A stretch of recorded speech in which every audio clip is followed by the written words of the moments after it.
Assalomu alaykum. Agrozamin YouTube kanali obunachilari. Bugun 20-may 2026-yil sanasida. Xudo xolasa birinchi chopig'ini qildik. 4-6-may kunlari 3 kun davomida ekilgan.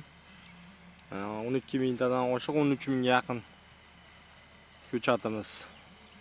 M1 va 9501 sortlari ekilgan.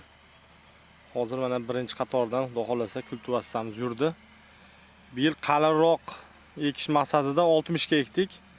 Qalinligi ham 30, 35, 40 razmerda ekilgan. Mana bu yerda hozir kultivatsiya yurdi, mana chiroyli bo'lib qoldi. Bu taraflaridan xudo xolasa yursa dorilarimizni ham olib kelganmiz. Tepadan ko'rinishi ko'chatlarda boshlari suv bosgan, shuning uchun az bir ko'chatlarimiz mana 20 santimetrga ham chiqdi bo'ylari. Yoshga teskari olish maqsadida sanlarni olish kerak. Assalomu alaykum degan o't bor mana bilsalar. Bunaqa.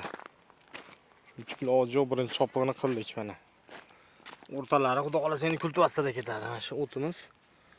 Assalomu alaykum. Qalin o'nni bosib ketgandi. Mana bu yil bahorda yog'ingarchilik kuchli bo'lyapti. O'shaning hisobiga o't serob. Xo'p, endi sizlarga solinayotgan dorimizni ko'rsataman hozir. Xo'p, mana shu 40 sotli joyimizga xudo xolasa 3 qop dori mo'ljallayapmiz. Nitrofos. Bu super fosfatdan kuchliroq 20% desa bo'ladi. Super fosfat 110 ming, bu 170 ming. Amofos rossiyskiy. Bu katta qopda, tonnali qopda kelarkan, qoplab berishdi. Qopini 650 ming so'mga tushdi. Xo'p, bu Farg'onani machaminasi, karbamid. Buni narxi hozirgi kunda 275 ming so'm. Общий 1 million 100 ming so'mlik dori oldik.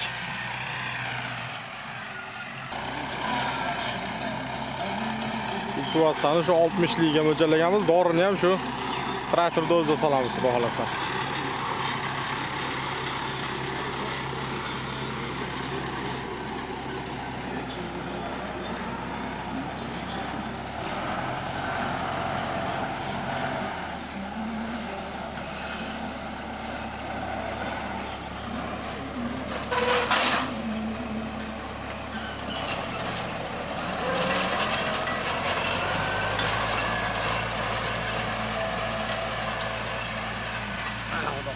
Kultivatsiyadan keyingi holat.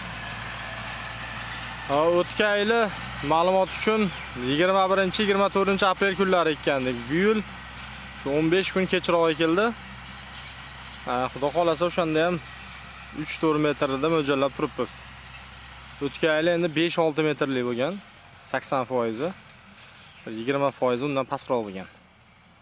Shuni hisobiga bu yil sal qalinlashtirdik. Mana qalinligini ham ko'rsalar. Ana oralig'i 22 qo'lim bo'lsa, shu 30 santimetr oralikqa ekilgan.